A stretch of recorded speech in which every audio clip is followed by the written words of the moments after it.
أعوذ بالله من الشيطان الرجيم.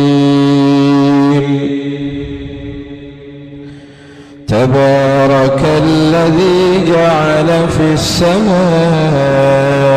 بروجا وجعل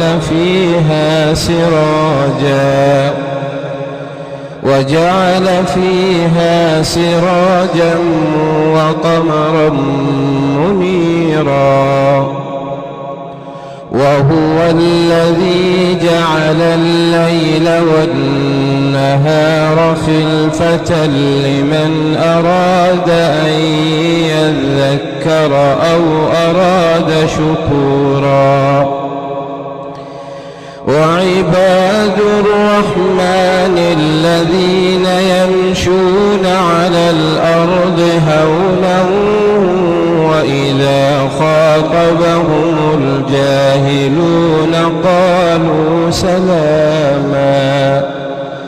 والذين يبيتون لربهم سجدا وقياما. والذين يقولون ربنا اصرف عنا عذاب جهنم إن عذابها كان غراما إنها ساءت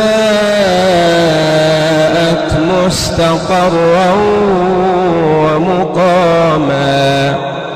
والذين إذا أنفقوا لم يسرفوا ولم يقتروا وكان بين ذلك قواما.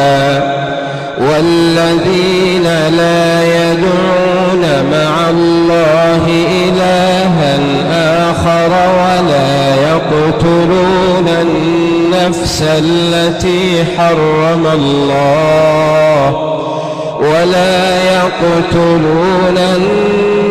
التي حرم الله إلا بالحق ولا يزنون.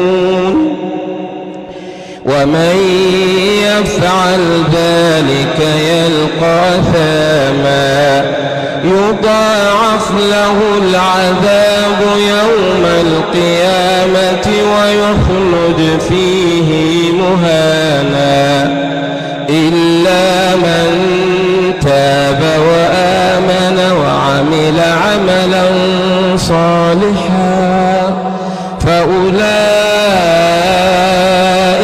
يبدل الله سيئاتهم حسنات وكان الله غفورا رحيما. ومن تاب وآمن وعمل صالحا فإنه يتوب إلى الله متابا.